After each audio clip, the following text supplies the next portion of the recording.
minutes. Okay, no problem.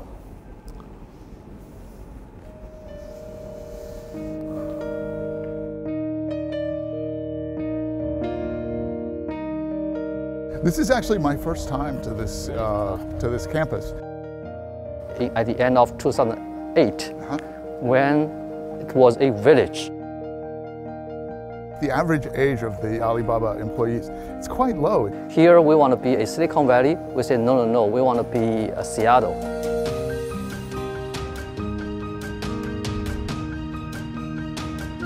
Your stock price was up as high as 306 or so in October. I cannot comment on share price. On the share price, So you know that this is very sensitive. You had an employee that came forward with some allegations that she was sexually harassed.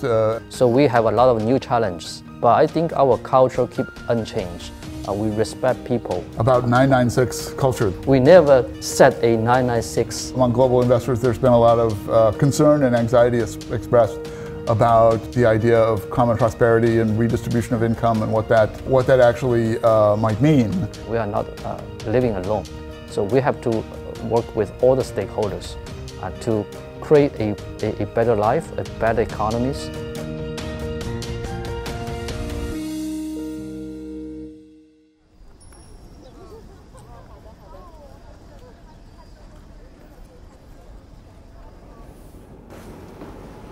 Hi, Clay. Hey, Daniel. Nice to meet you. How are Welcome you? to It's a Alibaba. pleasure. Thank you so much for making time to see us. It's my pleasure. It's a pleasure for us. Peace. So, did you spend some time in the museum? I did. I got a wonderful full tour there, and very informative, very useful. Yeah, I was told that you like the scroll very much. It's very clever, really fun. Yeah, it's a very good presentation. This is actually my first time to this campus. I came out in 2007, and we put Jack on the cover as our Asia Businessman of the Year, but I haven't been back to see the... Thank you so much. Yeah, but since then, we changed a lot. Actually, we moved here like in 2013, and now it's our head office, but we try to keep everything like a school campus. Yeah. They're very young, very energetic. We just try to give them a very flexible space to try innovation. Go around this way, yeah. I see please. over here that you're welcoming some of the 5-year... Yes, this afternoon we will have a 5-year, staff ceremony. So we will give each of the staff will be granted a ring, as an Alibaba ring. They can keep in a memory, a sweet moment. For many of them, this is their first job. So they select Alibaba, they stay with us. That I saw in the museum there was the average age of the Alibaba employees. It's quite low. It's like late 20s, right? Yes, 29. 29. This is a company now with 150,000 employees. Is that? We have include all consolidated companies. We have 250,000. 250,000. Wow. Staff all around the world, and all around the country. And how many are here in this campus? About 18,000. We have many offices, campus in Beijing, in Shanghai, Guangzhou, Shenzhen, and in other countries. And we have big team in Singapore, and we have many people in Europe, in US, and so we try to be a real global company. So as big as this campus is, it's only a small sliver of the total workforce. But this is for sure. This is a center of Alibaba. This is our head office. It's wonderful, and the wetlands and everything around it really adds to the. Where many years ago, when the local, government, they invite us to be here, and we said, I pay a visit here. At the end of 2008, when it was a village, the village. Amazing. Now the western Hangzhou, this is the west part of Hangzhou, the city. So it's become more like a sort of ventures and starting companies, especially tech. Yes. So it's a famous tech road here in Hangzhou. It does have that kind of Silicon Valley feel to it. Well, we have a very famous debate. Maybe many years ago, we said, okay, in here we want to be a Silicon Valley. We said no, we want to be a Seattle.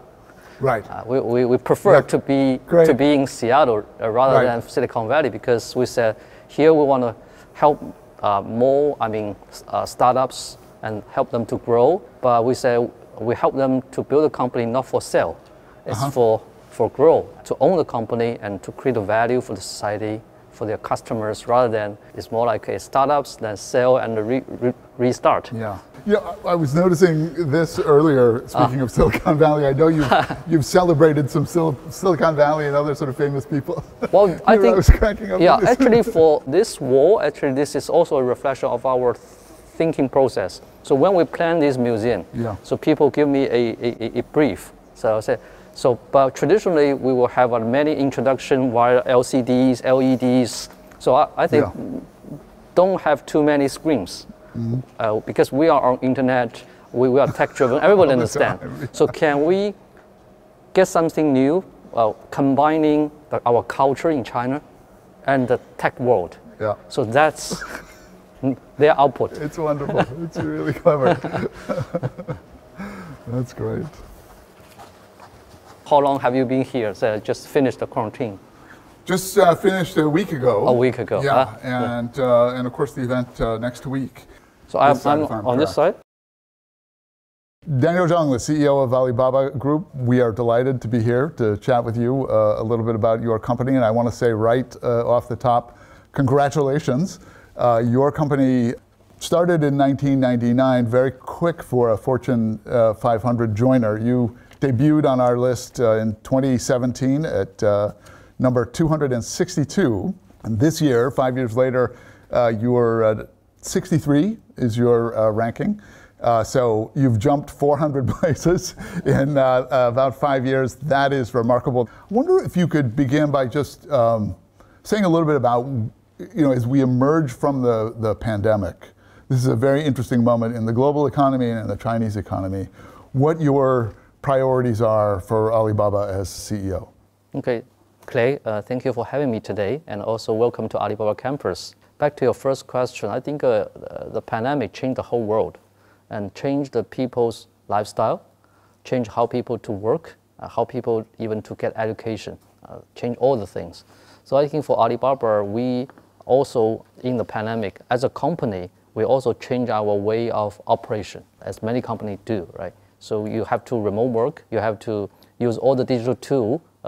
Fortunately, we are the provider of these digital tools for some parts. As a business, as a digital ecosystem operator, so you have to leverage this opportunity to serve your customer better and to help them to live with a digital platform, right? Help them to work with a digital platform. So in this regard, I think this also gives us a lot of opportunities. You were at the Internet conference in Wuhan the other day, and you made a very sort of passionate pitch for the importance of supporting and helping not just urban consumers and urban businesses, but also rural businesses and especially smaller SMEs.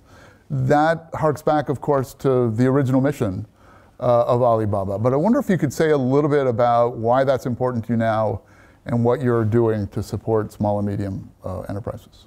Well, as you said, if you look at Alibaba's mission, and day one, when Jack Ma and 18 founders of Alibaba, when they started this company, they said our mission would be make it easy to do business anywhere. So our mission is to help the SMEs, help the consumers, to help SMEs to have a better business, do business easier and efficiently, and help people to make a better life. But today, Alibaba is already like 22 years old. We enjoy very rapid growth in the past years. So today, to Alibaba, for sure, we continue to think about how to create a new value of our customers. But we realize that this new value creation is not only for business, but also for the entire society. So as a company, as a platform company, as a responsible company in the market, you have to think more about social impact and about social responsibility. So that's why we said we need to do more. You recently announced that you're setting aside $15.5 billion towards reducing inequality in the income gap. That's not a small sum. That's 2/3 of your 2020 net income, and the biggest single pledge by a Chinese company in response to this call from the government to narrow the wealth gap. Can you tell us a little bit about how that money is going to be spent and how you'll oversee the disbursement of it? Well, we have a very big plan in implement our strategy, which is relevant to the common prosperity. And as I said, I think we can do in many areas. And for example, how to help the SMBs and to have a better business, find more opportunities in the overseas market, how to help the low-income areas to grow their business and bring them market opportunities, and how to help people to get enough, healthy care and via the technology investment. For the big, some investment commitment, first, we believe this is a long term, and we are planning very carefully in 10 initiatives. And so that for each of the initiatives, we will do to have a good planning. But this is not only for Alibaba alone. We strongly believe that we can partner with a lot of, we can work with many partners, all the stakeholders, to accomplish this. And are you free to sort of disperse those funds more or less as you see fit, or is this something that you do in very close consultation and collaboration with government officials? How does it work? Well, first, I think we should have our own plan. In these 10 initiatives in our big plan, and we see part of them, they are relevant to our business. So we have to leverage the power of our business platform to make this happen. And part of this is more like it's beyond our today's business. Yeah. And this is additional efforts we try to make. For example, in terms of the healthcare, and in terms of how to help people in the village to have more, have a good, treatment, medical treatment. In this part, it's more like a social welfare.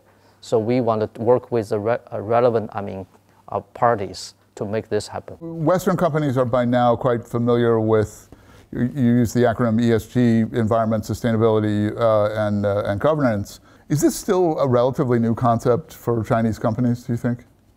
Well, I think the substance are the same.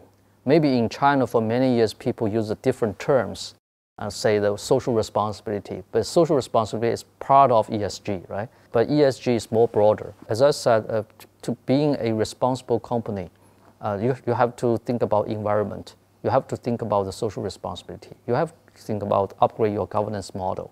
So for Alibaba, we try to, so that's why in Wuzhen, when I said ESG and the common prosperity are the two main strategies we want to add on top of our existing business strategies, which is consumption, tech, and globalization. Mm-hmm. So we said that on top of that, we want to use, from one angle, we want to use the global world, which is ESG, which can cover many, many things we do.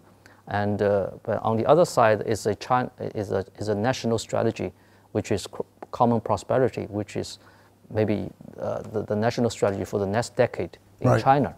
So we want to be part of this, make our contribution to this. But we believe that this is also good for us. We at Fortune have been engaged in this conversation about stakeholder capitalism and the kind of broader responsibilities of companies and CEOs, not just to shareholders, but also to people in their community, their employees. This is a concept that the Business Roundtable in the United States recently endorsed. Mm-hmm. Do you see similarities now in the conversation that's being had in China about common prosperity, or is that a different type of conversation? I think some are same, but some quite different, because China is such a big country with a lot of diversities. Yeah. And I always said to my foreign friends, I said, if you spend time in Shanghai, in Beijing, you say, oh, now I'm familiar with China. Yeah. I understand China, but maybe not. That's not true. Yeah. So China, we have a lot of, diversities, and across the regions, across the cities and towns. And we also today have different, people with different, for example, consumption power, have different, income level. So I think as a whole, you still have to. We just remove all the poverty. Counties. But the next step, I fully agree that the country should go further and to make people, even better, people's life even better. So in this regard, I think we should do a lot in the rural areas, in the less developed areas, and for the low-income, people. Mm-hmm. And this is not a completely new direction for Alibaba. 2010, I think it was, you set a target for what percentage of your revenue you would devote to charitable causes. You've had benchmarks for your employees. At that time, we announced that we distribute 0.3% of our total revenue. Actually, that's not a small number. Yeah. And we insist that every year. And we have many programs ongoing and in different areas. But now, obviously, with the new initiatives, we can definitely do more. In broader, areas. Huh. And this is an idea that, in some ways, goes back to the principles that Jack expressed very early on. Somewhat controversial then as well. That customers first, employees second, and shareholders have to get in the back of that queue. Well, I think still shareholders will be happy if more customers are happy and more stakeholders are happy, and they are one of the stakeholders. We respect our shareholders, but we think the long-term value creation is our common goal. Can I put you on the spot just a little bit here? Your stock price was up as high as 306 or so in October, and as I looked, I think yesterday it was trending somewhere around 167, seemed to be recovering a little bit. That's a big shift. What is it in your view? Do you think that's fair value? And if not, what is it that you think that investors, particularly overseas investors, don't understand about Alibaba and its future potential? Well, I think first of all, I cannot comment on share price. On the share price, so you know that this is very sensitive, so I cannot comment. All right. But second, I think we are a strong believer, as we always said, we don't manage our business by share price, and we focus on long-term value creation, and we focus on the tech, development, and which can, because of the tech innovation, tech development, we can find new opportunities for the value creation. So we combine tech with the real business in many areas. I think today, this is also a good moment for Alibaba if we put it in a longer history. Because since we IPO in 2014, we have a lot of different experience. Yeah. But in this particular time, I think if we are really serious about 102 years commitments, then this is a small time it's a small period for the long history of Alibaba. So we should get adapt to how to live in a good time and how to live in a challenging time to us. Long-term prosperity, being a good company, that one of the keys is corporate culture. And you've put a big emphasis on how the company's organized and what the values are. But you've had a couple of incidents here just in the last few months. You had an employee that came forward with some allegations that she was sexually harassed at a company-related event. And you came out with a very stern statement criticizing not only that, but also the drinking culture at Alibaba. Are you satisfied with the way that those incidents have been resolved, and what are you doing to kind of confront this problem that you identified in your statement? We are 22 years old. We are getting older and become from a kid to a young man, right? So we have a lot of new challenges. I think what you said is part of our new challenge we have to face. But I think our culture keep unchanged. We respect people. We want to make our customers happy. We want to make our staff happy. But it's not only about happiness. It's about they can find, when they spend time in this campus, when they celebrate their 5-year anniversary this afternoon, right? So we want to give them, to make them think that this is a valuable time they spend, and they can create, the time is valuable, what they can achieve is also valuable, not only to themselves, but also to many customers, to the society. People can work simply, work happily, and work create value, and I think this is what always no change. One of the flashpoints in that cultural debate has been obviously the discussion about 996 culture, this idea that you, be successful, have got to work from 9 to 9, 6 days a week. Well, but for this particular point, I always said I even don't know why people tie this 996 with Alibaba, tied to Alibaba. I see some companies, they just say that they remove that, so they remove the weekend work time and no work time in the weekend. But we cannot do that because we never do that. We never set a 996. I mean, so for 22 years, our people, they have quite flexible working time, because for some job, they need to work at night, and they even have to work over the weekend, because that's the peak time for the consumers, like travel business. For some, even in the public holidays, in Spring Festival, for some business, they have to stay at work, like for the grocery business, for the food business. And for some people, they have to work, to work together to create a successful November 11th. So that's a battle, right? So we give people flexible, ways of work, and we focus on results. We focus on quality rather than the time, the length of time people spend. We have an award that we would like to present you. Okay. I'm delighted and honored on behalf of my colleagues at Fortune to present you with this certificate for your rising place on the Fortune Global 500 ranking. Thank you.